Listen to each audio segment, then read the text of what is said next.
Now play the broken windows theory again. Joe, the broken window... I'm not play it, mention it. ...is that visible signs of minor crime and disorder in a neighborhood like graffiti or vandalism can encourage further and more serious crime. The idea is that if minor infractions are ignored, it signals to potential criminals that the area is not well maintained or cared for and that criminal activity is tolerated. This can lead to a cycle of increasing crime and social disorder. And what it leads to is a decline in quality of life. Now here's Jim, who spent a long career in law enforcement. You have identified a theory that gained popularity in law enforcement during the 1970s. I recall this theory well because it was during my early law enforcement career when I became familiar with it. New York City was a strong advocate for this theory and served as a model for other cities across the nation. He's speaking about the broken windows theory. In my opinion, this theory was effective. Rudy Giuliani, who served as the mayor of New York City from 1994 to 2001, was a brilliant mayor. His previous experience as the U.S. Associate Attorney General from 1981 to 1983 and the U.S. Attorney for the Southern District of New York from 1983 to 1989 further strengthened his background for the mayor of that city. He almost single-handedly rid the city of its mafia organizations. As a street cop and later as a commander and then FBI agent, we applied this theory extensively. It proved to be effective. During the 1970s, the police academy in New York City introduced this concept and emphasized its application in developing arrest and deterrence plans. However, as with any contemporary issue, race became a factor in the implementation of the theory. Our quality of life initiatives targeted low-level offenses, and as a result, crime rates significantly declined. Nevertheless, the theory faced criticism. Many on the left argued that it led to excessive policing of marginalized communities. I hate the word communities, he puts in parentheses, and did not unequivocally demonstrate that reducing disorder caused a decrease in crime rates. They suggested that this correlation may have been coincidental with broader social changes. Sociological analysis revealed that we made significant advancements in identifying offenders and their patterns. It was discovered that African Americans committed more crimes than any other racial group by a substantial margin. Unfortunately, that information was suppressed due to political considerations, and it continues to be suppressed. Let me stop right there. I have no reason to doubt that. Everybody on board with his experience? Yes, I believe that. Unfortunately, but I believe it. The programs of stop and frisk, for example, which involve stopping vehicles that were in disrepair for equipment violations and generally arresting African Americans as they were apprehended committing crimes, became a political issue. Once this occurred, the theory was dismissed by leftist politicians. We found that vehicles that had equipment violations, and we've already seen that get wiped out here. We can't do it anymore. We found that vehicles that had equipment violations, even a simple taillight out, were operated by people whose lives were generally in disarray. That was a real finding. Today, the crime statistics remain unchanged, albeit more compelling in that African Americans lead the pack in terms of crimes committed per capita. However, this information will never be openly expressed in the present day. Well, we've seen it not be expressed. We've seen it here to the extent where we would just as soon not have police officers. Mm-hmm. Indeed, your observation regarding the application of the old theory is accurate. However, it is important to note that its practical implementation in contemporary society is just unlikely to occur. The broken windows theory posits that high levels of physical disorder, such as litter, graffiti, vandalism, and antisocial behavior, are directly correlated with an increase in crime rates. This theory falls under the right realist approach to criminology. Establishing contact with individuals within an officer's patrol area is a crucial aspect of policing. Individuals involved in criminal activities are generally apprehensive about being identified. The theory's applicability extends to various environments. For instance, retail employees engaging in friendly greetings or simply expressing a welcome can deter potential thieves from committing crimes. It is the identification of these individuals that is feared rather than the mere presence of themselves. While the theory may be perceived as racist, it is essential to recognize that it is based on empirical evidence and does not constitute discrimination. If you and me were engaged in a more extensive discussion, there would be much more to explore. However, given my current retirement status, writing dissertations like this is not my preferred activity. I could delve into the topic further. I find that writing reports and papers is no longer a fulfilling task. Hell, I'm lazy.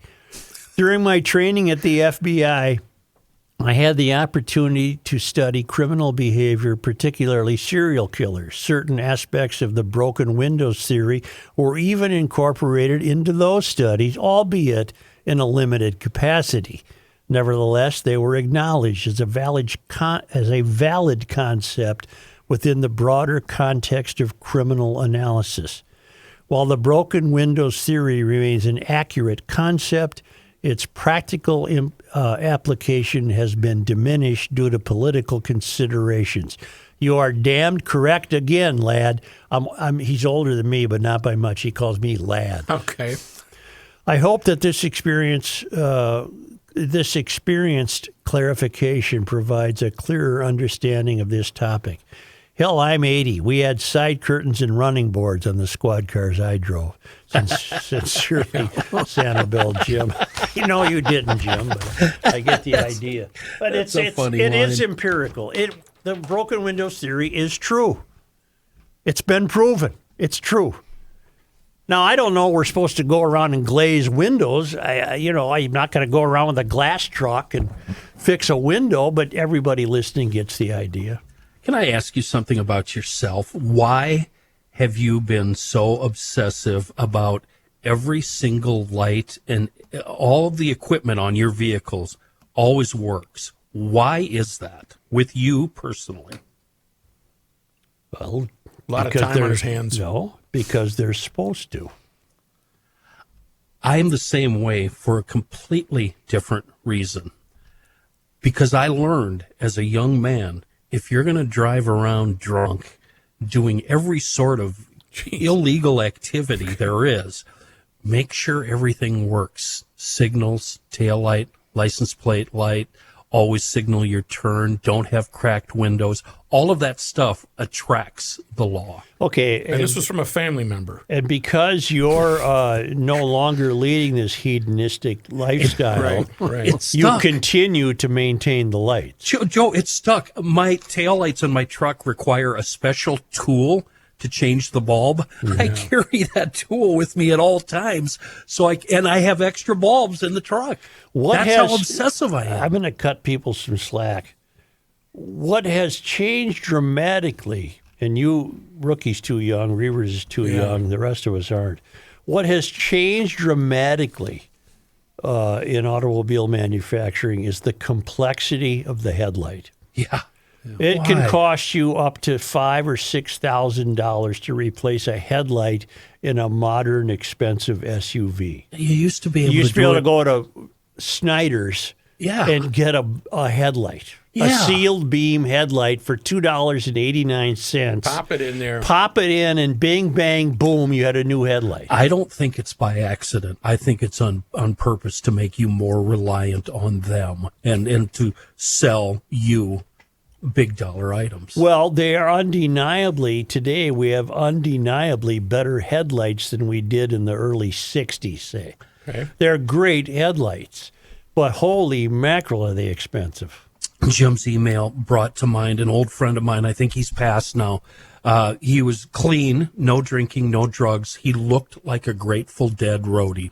And he drove an old, I don't know what the hell it was, a nasty old station wagon. With all the equipment working, he would get pulled over once a month. Finally, he asked a police officer, Why? I'm always getting pulled over when I haven't done anything wrong. And they said to him, you fit the bill. You'll look like you're up to no good. Really? Yeah. Well, I So can't. everything Jim said is dead on. He's right. New York now is on the verge of electing a committed Marxist. Get me his name. AOC backed, and he's predicted to beat Como, who's trying to make a comeback, running for mayor. And this guy wants New York will really go in the tank if this guy gets elected, because he wants everything to be free and nobody has to pay for anything. His It's last not name gonna- is Zorhan. I'm trying to find his first name. It won't return to the glory. I shouldn't say glory days, but remember New York in the 70s. Yeah. It's not going to return to that state, is it? Zorhan Mamdani. Yeah. Mamdani. Yeah. I spent a lot of time in New York in the 70s, principally covering the Twins or fights or anything else that was there. And man, it was bad. I was lucky enough to get a tour of all of Manhattan in the 70s. Boy, that's a trip I'll never forget. Oh, man, that left an impression. One time, I've told you this story before, I was very close to Carew, and I said, show me where you grew up. We don't have to catch the bus till 3 in the afternoon. Let's go. Let's get a cab and show me where you grew up. And we went to Harlem, and he showed me, and he said, before he got out of the cab, he said, do you have any jewelry?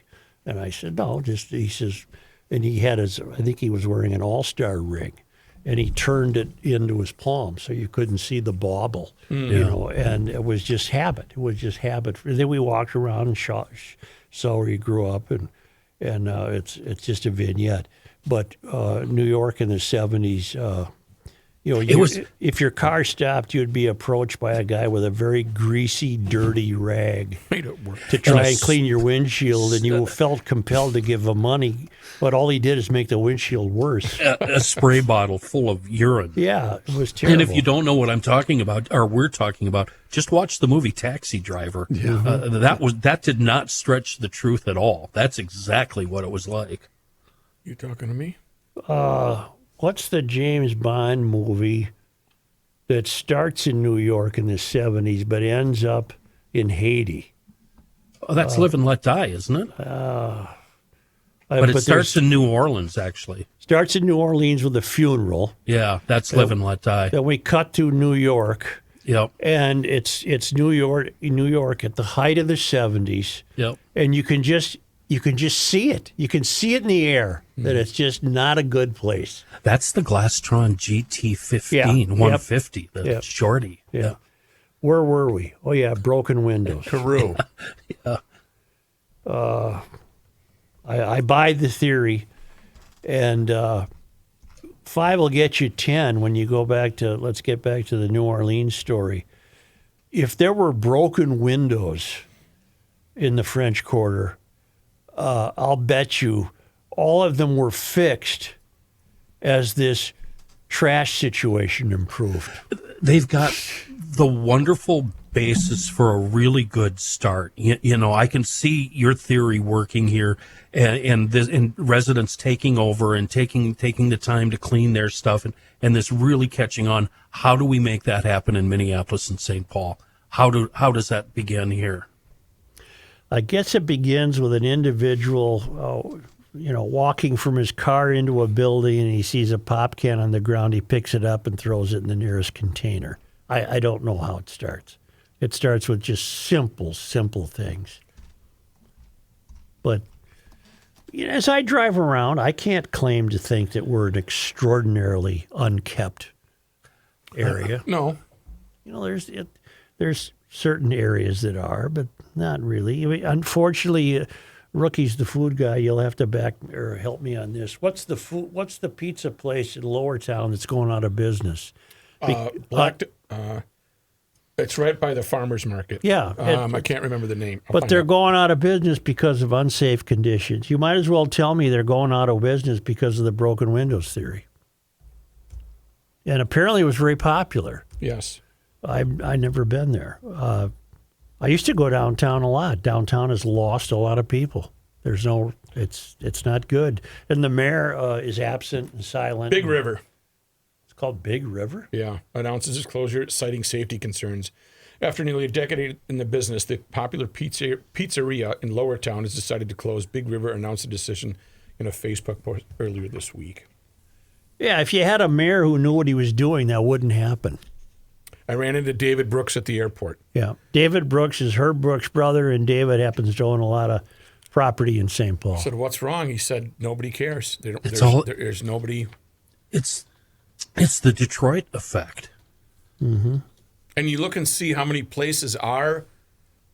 There were so many cool restaurants there 5 to 10 years ago in downtown St. Paul. Hip, St. Dinette, others. The other one was a psychedelic throwback to the 60s. Great food, and now they're all gone.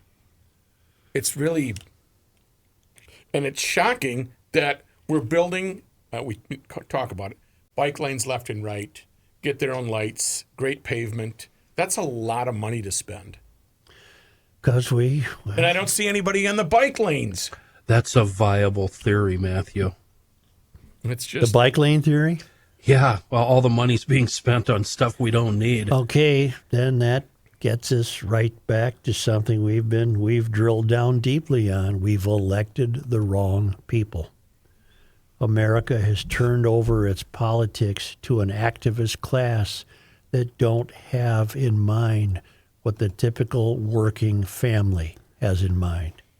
What's plaguing St. Paul is nobody's caring about salt usage.